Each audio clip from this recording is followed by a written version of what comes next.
Welcome to my channel GIC. Practice. Daily IELTS Listening, Test and Speaking Module. Don't forget to subscribe my channel. Listen carefully and answer questions 1 to 4. Good morning, Globetrotters Language School. How may I help you? Yes, I was wondering if you could give me some information on language classes. Certainly. What language are you interested in studying? Well, that's the thing. I'm interested in learning Japanese, but I'd also like to improve my Chinese. I don't know which to study right now. Maybe the class schedule will help you decide. Did you want to study in the morning, afternoon, or evening? I work in the evenings, so mornings or afternoons would be best. Then that decides it for you. We offer an advanced Chinese class, but it meets on Wednesday and Friday evenings. I couldn't do that. When do the Japanese classes meet? We have beginning Japanese on Tuesday and Thursday mornings. No, wait, that's intermediate Japanese. Which level do you want? Advanced? No, beginning, definitely. I know some Chinese and some French, but I'm a real beginner with Japanese. Well then, are you free Monday, Wednesday and Friday mornings? That's when the beginning Japanese classes meet. We also have intermediate French on Friday mornings. I could do those mornings, but I'd prefer afternoon. Don't you have anything in the afternoon? We have intermediate Japanese class on Wednesday and Friday afternoons. I really need a beginner class, so I'll take the morning Japanese class. Could you give me an idea of the cost? What would be the tuition for the Japanese class? Before you hear the rest of the conversation, you have some time to look at questions 5 to 10 on page 5.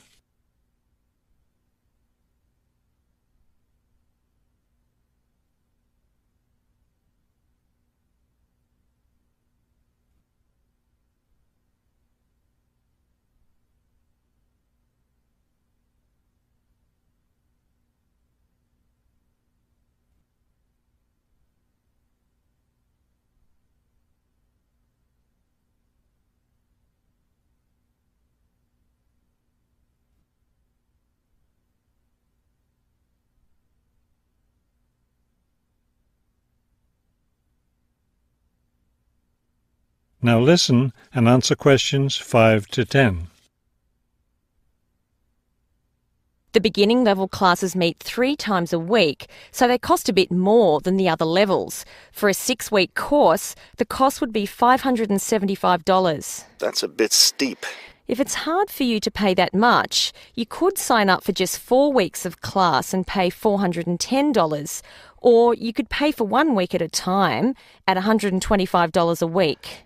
That comes out to be much more expensive once you add up all the weeks. That's true. You can save money by registering for 2 levels together. For example, pay for your beginning and intermediate classes now, and you'll get 12 weeks of class for just $1,050. That's not a bad deal, but I can't come up with that much money at once. I'll just pay for the 6-week course. Fine. That class begins next week, so you need to register right away. Can't I register over the phone? No, I'm sorry, we don't take phone registrations. What you'll need to do is visit the school office today or tomorrow. Bring a cheque for the tuition and a photo ID. Is that all? Yes, we'll give you a registration form to complete, or you can save time by visiting our website and downloading the form there. Complete it and bring it into the office with your cheque. Great. I'll stop by this afternoon. Fine. When you arrive, ask for Mr. Lindsay. He's in charge of student registration. I'm sorry, Mr. Who? Mr. Lindsay, spelled Lindsay. Thank you for your help. Thank you. We'll look forward to seeing you in class. That is the end of section 1. You now have half a minute to check your answers.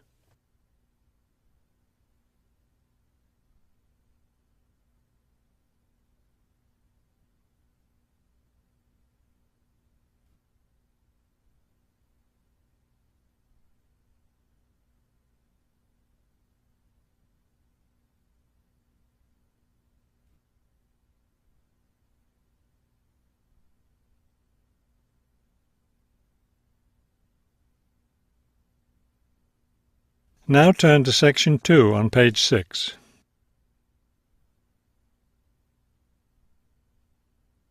Section 2. You will hear a tour guide giving information about a shopping district. First, you have some time to look at questions 11 to 15 on page 6.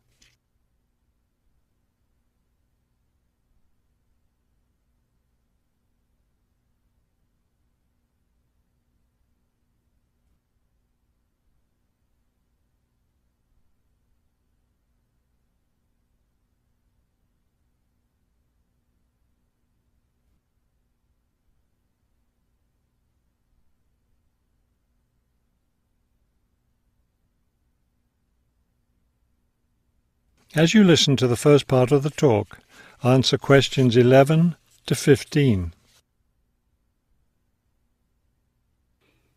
This afternoon, we'll visit the city's shopping district. Several blocks in the area are closed to car traffic, and I know you'll enjoy walking around there.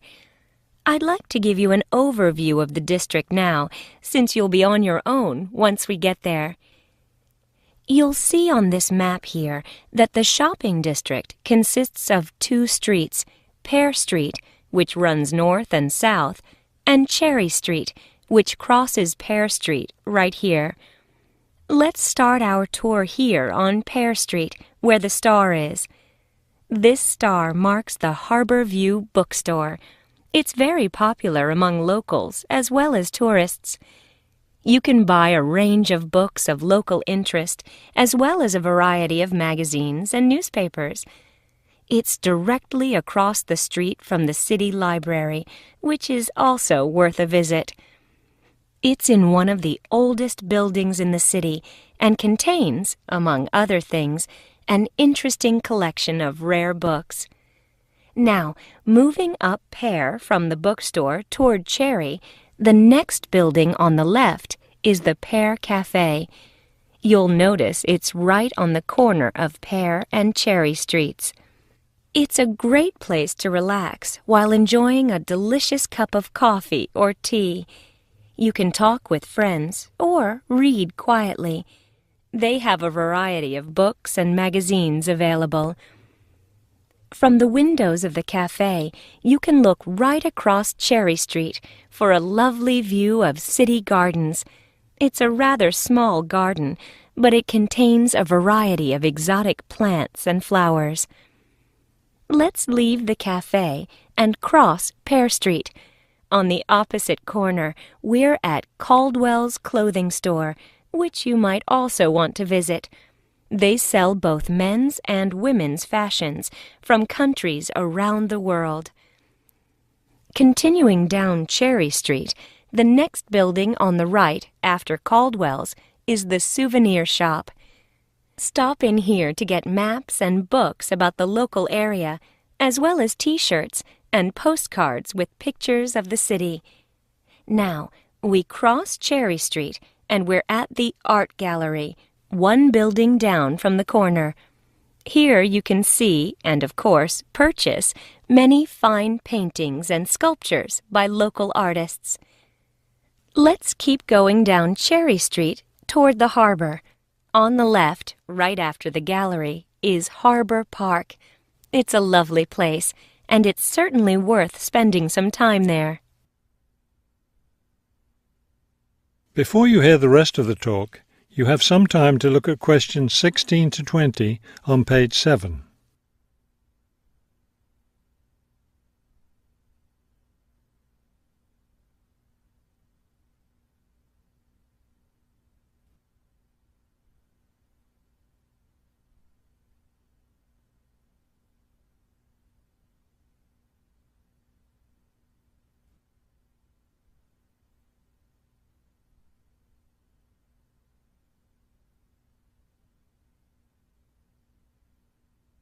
Now listen and answer questions 16 to 20. Harbor Park was built on land donated to the city by Captain Jones, a lifelong resident of this city. Captain Jones designed the park himself, and it was built in 1876. Exactly in the center of the park, a statue of Captain Jones was erected, and it's still standing there today. It shows Captain Jones on the bow of his ship. After viewing the statue, you can follow the path that goes through the woods just behind. It will lead you to a lovely garden, in the middle of which is a fountain. This is a nice place to enjoy a few quiet moments. If you still feel like walking, continue on to the far end of the garden. There, you'll find a wooden staircase, which will take you down to the harbor. You might enjoy the view of the boats from there. There's also a walking path along the water, which will eventually bring you back up to Cherry Street. You can see that there's plenty to do in this part of the city. The bus leaves at 1:30. That is the end of section 2. You now have half a minute to check your answers.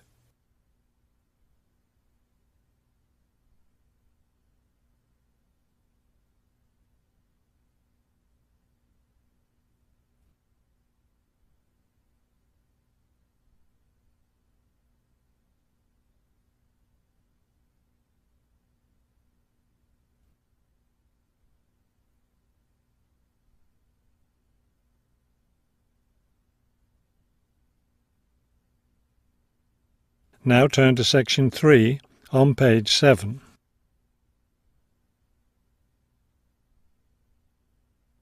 Section 3. You will hear a conversation between a university student and a librarian about using the city archives. First, you have some time to look at questions 21 to 24 on page 7.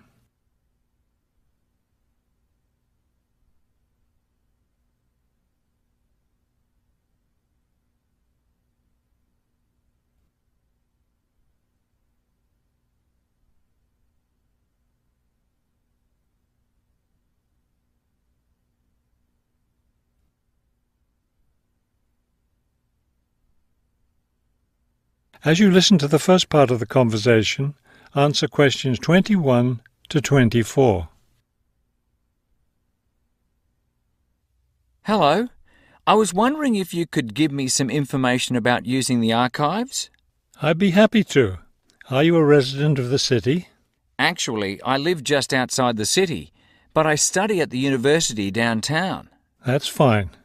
All you need to do is show your university identification card, and you can use the archives at no charge, as long as your ID card is current, of course.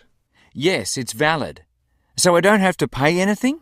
No, city residents pay an annual fee, but students can use the archives for free.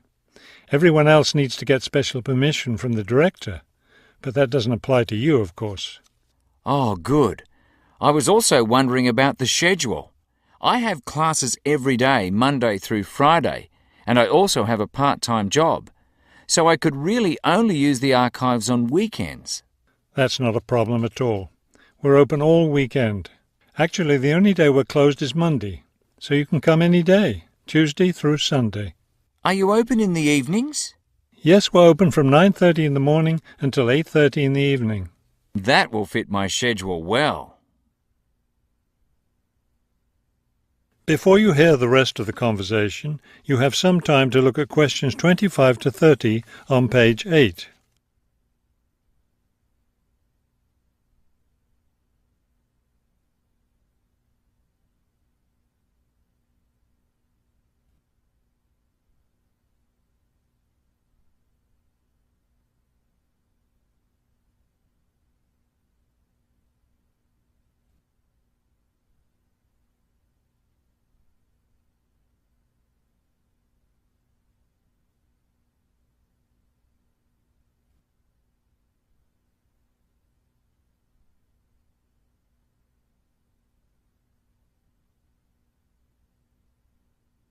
Now listen and answer questions 25 to 30.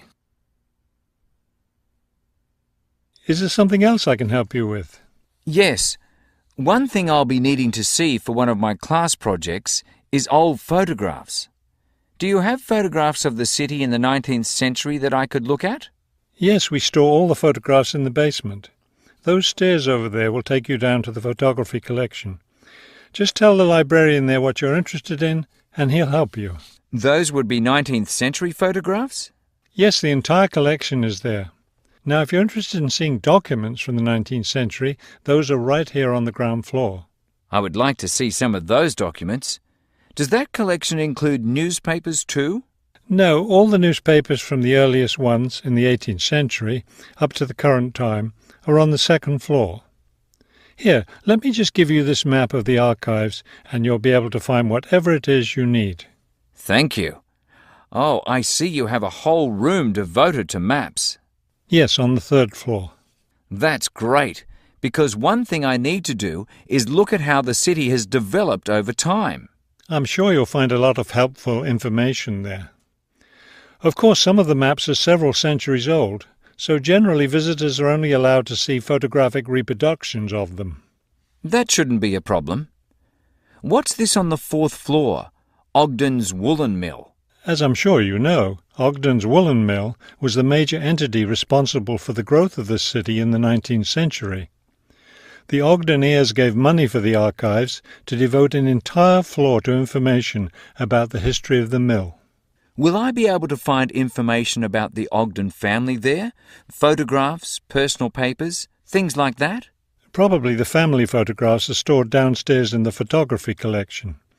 The personal papers would be on the fifth floor, where we keep all the personal papers of famous residents of our city. Thank you so much for your help. I'll be able to do a lot of my research here. That is the end of section 3.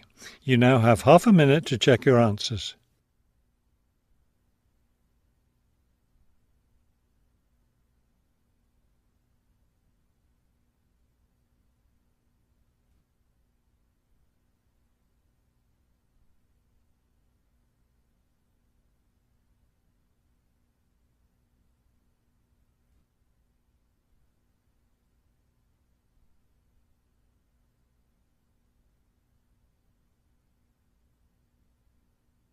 Now turn to section 4 on page 8.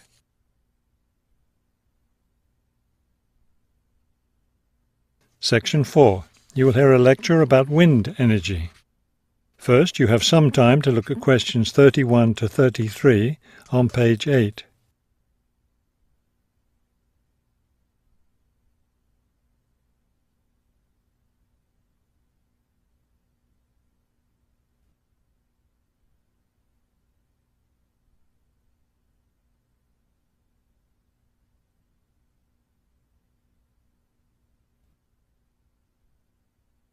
Now listen carefully and answer questions 31 to 33.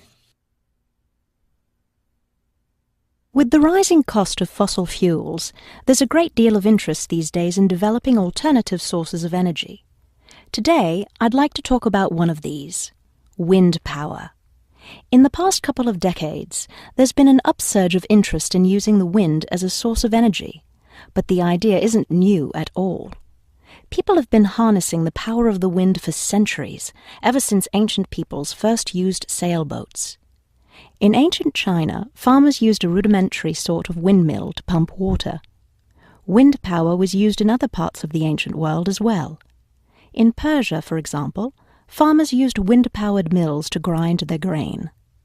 During the Middle Ages, in the Netherlands, people went back to the ancient idea of using the power of the wind to move water. They used windmills to drain lakes, thereby creating more land for farming. Before you hear the rest of the talk, you have some time to look at questions 34 to 40 on page 9.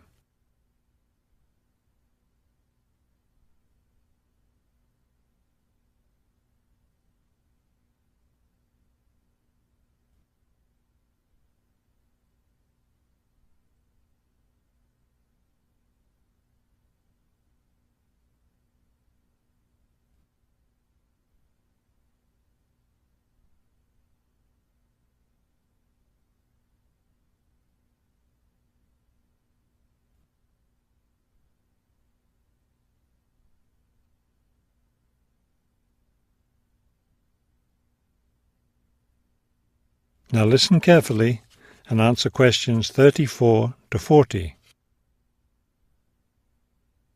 At present, people around the world are using the wind to generate electricity, some old methods, some new. Is this the solution to our modern energy problems? Well, as with anything, there are both advantages and disadvantages to using wind power. Let's take a look at some of the reasons to use wind power. One of the biggest problems with using fuels, such as oil and coal, is pollution. Wind power, on the other hand, is clean. It causes no pollution and therefore doesn't contribute to global warming. Another great advantage of wind power is that it's a renewable resource. Oil and coal reserves are limited, but will never run out of wind. Economics is another reason to use wind power. Using the wind to generate electricity costs less, much less, than running other types of generators. In addition, since wind turbines don't take up much land, the land around them can be used for other purposes, such as farming. There are disadvantages, however. Even though generating electricity with wind is relatively inexpensive, the technology isn't cheap. The initial costs of setting up wind turbines can be quite high. Another issue is reliability. Wind doesn't blow at a constant strength. Therefore, at times, a lot of electricity can be produced, while at others there may be little or none. Wind turbines usually have to be located in rural areas where the land is open. Their distance from cities, where the most electricity is needed, is another issue. Although wind is considered to be a clean source of energy, wind turbines cause their own sort of pollution. Wind turbines are usually placed in high, open areas where they're easy to be seen. Rural residents often feel that the beautiful local scenery is spoiled by the sight of the wind turbines. In addition, wind turbines aren't quiet. In fact, one wind turbine can produce as much noise as a car traveling at highway speeds. That is the end of section 4. You now have half a minute to check your answers.